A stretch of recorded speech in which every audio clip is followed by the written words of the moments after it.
2025年の春、日本のある透析室で、医師たちが思わず言葉を失う場面が起きた。三男が自分の腎臓を父親に捧げると宣言した。その瞬間のことだ。これは、そこから始まった、ある家族の物語である。父親の名は、田村誠一。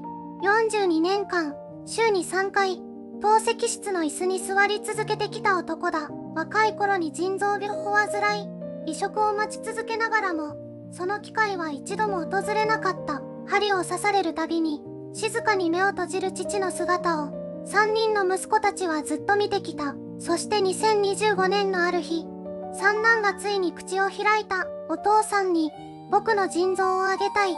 透析室の担当医は、その言葉を聞いた瞬間、思わず手を止めた。長年この仕事をしてきたが、こんな申し出は、初めてだった。しかし、驚きはそれだけでは終わらなかった。三男の言葉を聞いた次男が、翌日また名乗り出た。さらにその翌週、長男もまた、同じ言葉を口にした。三兄弟が次々と、自分の腎臓を父に捧げようとした。医療チーム全員が、声もなく立ち尽くした。なぜ、三人の息子たちは、こんな決断をしたのか。その答えは、彼らがまだ幼かったあの日、透析室の廊下でそっと涙を拭う父の背中を見た、あの記憶の中にあった。誰にも言わずに泣いていた父を、子供たちは、ちゃんと見ていたのだ。この家族に、一体何があったのか。次は、父、田村誠一という人物そのものについて、深く掘り下げていく。田村誠一、1958年、静岡県の小さな港町に生まれた男だ。幼い頃から海が好きで、魚の匂いが染み込んだ路地を走り回って育った。高校を卒業すると、地元の造船会社に就職した。体を動かすことが好きで、仕事仲間からも頼りにされる存在だった。そして23歳の春、幼馴染の女性と結婚した。翌年には長男が生まれ、その2年後には次男、さらに3年後には三男が誕生した。3人の息子に囲まれた、賑やかな家庭だった。しかし、運命は静かに、そして残酷に動き始めていた。30歳を過ぎた頃から、誠一の体に異変が現れ始めた。疲れやすくなり、足がむくみ、食欲が落ちた。最初は仕事の疲れだと思っていた。しかし検査の結果は、慢性腎不全だった。医師は告げた。このまま進行すれば、透析が必要になります。と、その言葉の意味を、誠一はすぐには理解できなかった。透析とは、機能しなくなった腎臓の代わりに、機械が血液をきれいにする治療だ。週に3回、1回あたり4時間以上、病院に通い続けなければならない。それが、生涯続く。誠一が透析を始めたのは、1984年のことだった。まだ30代を迎えたばかりだった。息子たちはまだ幼く、一番下の三男は、ようやく歩き始めた頃だった。誠一は家族には、なるべく普通に振る舞った。弱い顔は見せたくなかった。父親として、夫として、毅然としていたかった。だが、透析室の廊下では、誰にも見せられない顔があった。次は、その透析生活の中で、誠一と家族の間にどんな時間が流れていったのかを語っていく。誠一が透析を始めた頃、長男の健太は8歳だった。次男の浩二は6歳。そして三男の良介は、まだ2歳にもなっていなかった。子供たちにとって、父親が週に3回、どこかへ出かけるのは、ごく当たり前の日常だった。病院という言葉も、透析という意味も、幼い彼らにはまだわからなかった。ただ、父が帰ってくると、どこかぐったりとしていることだけは、子供なりに感じていた。誠一は、家では努めて明るく振る舞った。食卓では冗談を言い、子供たちの頭を撫で、妻の手伝いをしようとした。弱さを見せることを、自分に許さなかった。しかし透析が終わった帰り道、電車の窓に映る自分の顔を見るたびに、胸の奥が重くなった。いつまで、こうして生きていけるのだろう。子供たちの成長を、どこまで見届けられるのだろう。そういう問いが、心の隙間からじわじわとにじみ出てきた。ある秋の夕方のことだった。次男の浩二が、透析室の前の廊下で誠一を待っていたことがあった。妻が急用で迎えに来られず、浩二が一人でバスに乗ってきたのだという。まだ小学校に上がったばかりの子供が一人で病院を探してきた。誠一はその姿を見た瞬間、言葉が出なかった。廊下の端に座り込んで、ランドセルを膝に抱えた息子の顔、それが誠一の目に焼き付いて離れなかった。父は泣かなかった。ただ、浩二の頭に手を置いて、ありがとうとだけ言った。帰り道、二人は手をつないで歩いた。子供の手は小さくて、温かかった。誠一はその時初めて、生き続けることへの理由を、言葉ではなく体で感じた気がした。この小さな出来事が、三兄弟の記憶の中に、静かに根を下ろしていた。そしてそれは、やがて大きな決断へとつながっていくことになる。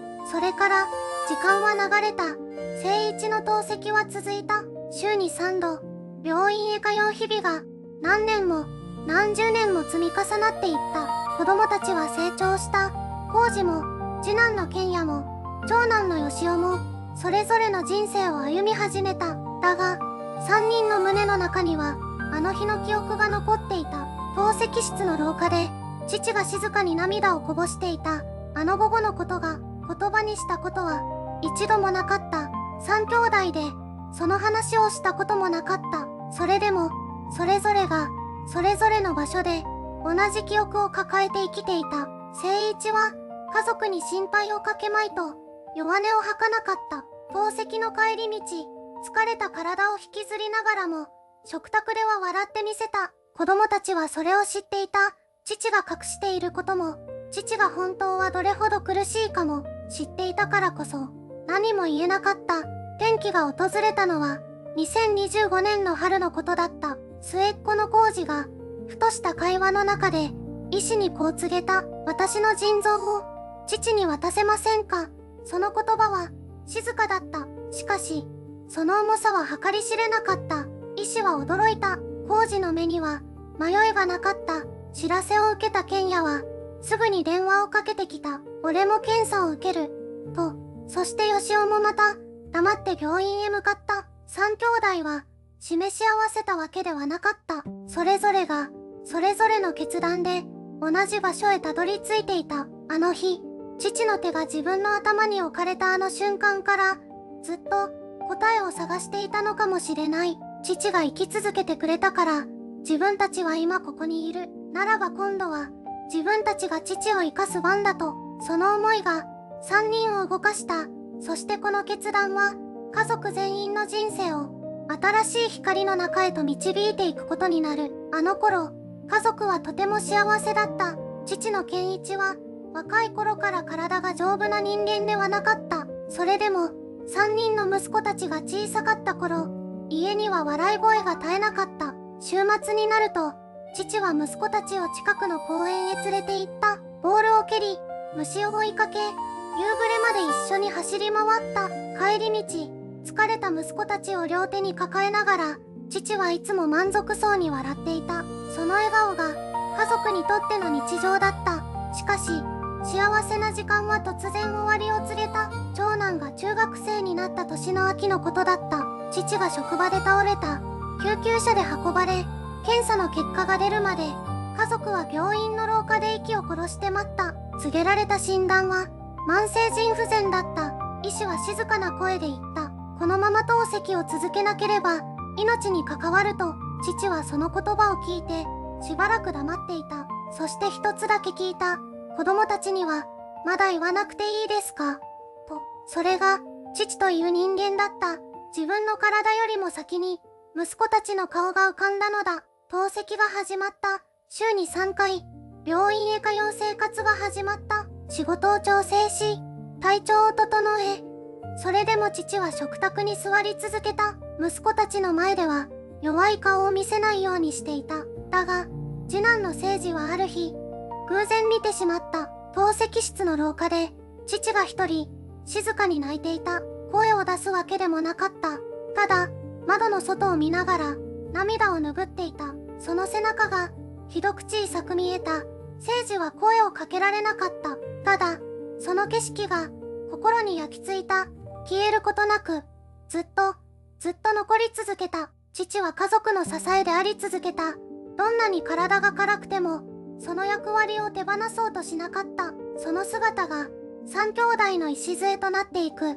透析室の廊下で、父が泣いていた。その記憶は、聖司の胸の奥深くに、静かに根を張り続けた。父は家族の前では、決して弱音を吐かなかった。どんなに体が辛くても、食卓では笑っていた。仕事の話をし、子供たちの勉強を気にかけた。そして透析が終わって家に帰ると、また、普通のお父さんに戻っていた。だが、誰も見ていない廊下で、父は泣いていたのだ。聖司が中学2年生の冬のことだった。あの日以来、父の背中が別の意味を持ち始めた。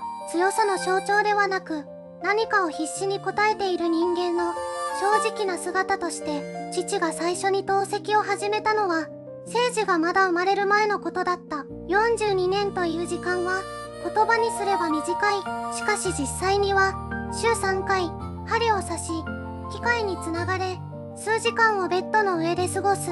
それを何千回と繰り返してきた。一度だけ、父が、もう限界かもしれない、とつぶやいた夜があった。母から後になって聞いた話だった。あの時、父は本当に治療を諦めかけていたという。踏みとどまらせたのは、子供たちの顔だったと、母は静かに言った。あなたたちが、お父さんの支えだったのよ。と、支えていたつもりが、支えられていた。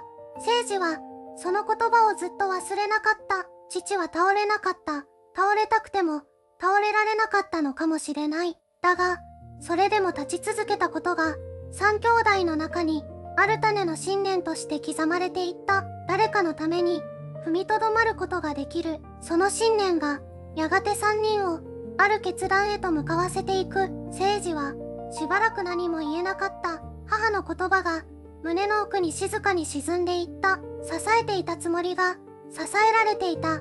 その事実は、重く、そして温かかった。あの頃、父は何も語らなかった。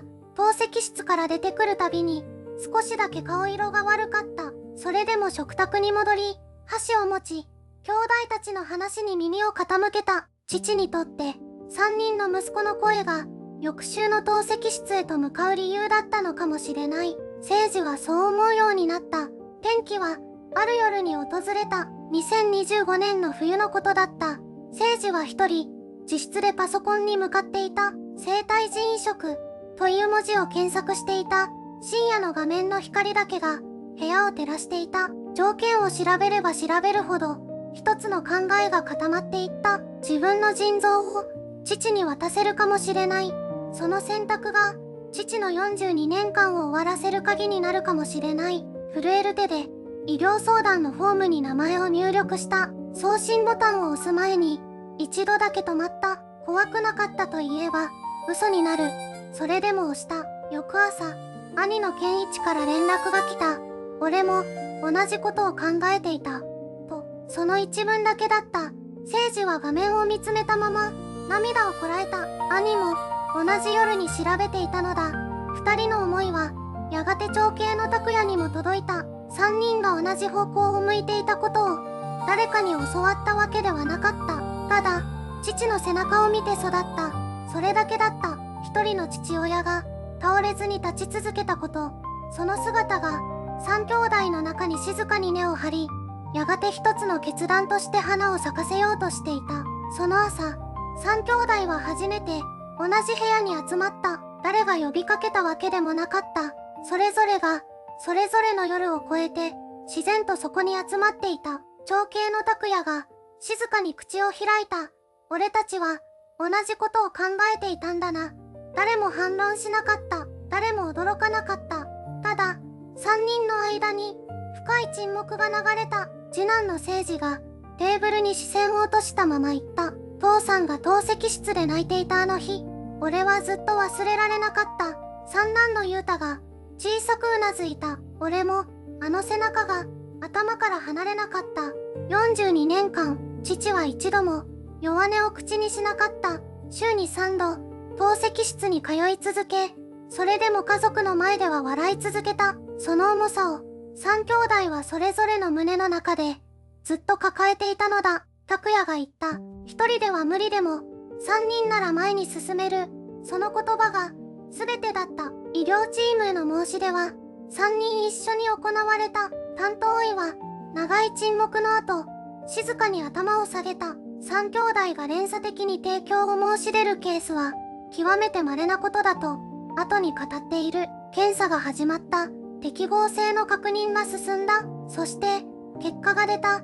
三男の裕太が最も適合度が高かった。手術の日程が決まった瞬間、父の義雄は言葉を失った。ただ両手で顔を覆い肩を震わせた。42年間一度もこらえきれなかった涙がその日初めて解き放たれた。裕太は父の手をそっと握り一言言った。父さん、もう一人じゃないよ。その言葉は透析室の冷たい空気を柔らかく溶かしていった。手術は2025年の秋に行われた。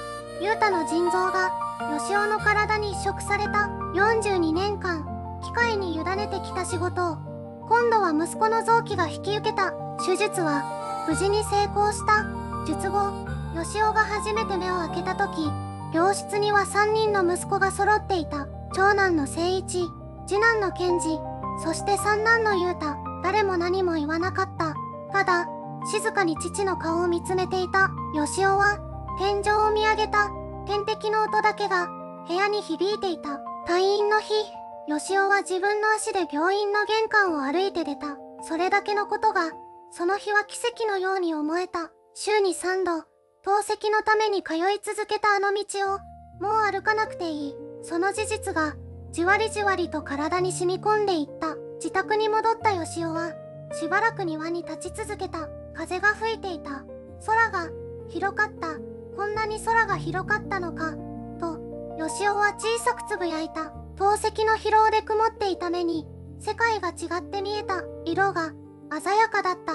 裕太も回復に時間がかかった。しかし退院後に父から届いた一通の手紙を読んで全てが報われたと感じたという。手紙にはこう書かれていた。お前たちのおかげで父さんは初めて生きていると感じた。42年という時間は消えない。しかし今その時間は重さではなく深さになった。3兄弟が父に送ったのは臓器だけではなかった。それは残りの人生をもう一度輝かせる光だった。この家族の物語はまだ終わっていない。この家族の物語があなたの心に何かを残したとしたら、それは愛とは言葉ではなく行動であるということかもしれない。3兄弟は特別な人間ではなかった。ただ父の涙を覚えていた。透析室の片隅で声を殺して泣いていた父の背中を忘れなかっただけだ。人は誰かのためにこんなにも強くなれる。そしてその強さは必ず誰かの命を変える。あなたの周りにも今日も静かに誰かを支えている人がいるかもしれない。その人に今日だけはありがとうと伝えてみてほしい。42年分の重さを3人の息子が光に変えた。その光はこの家族だけのものではない。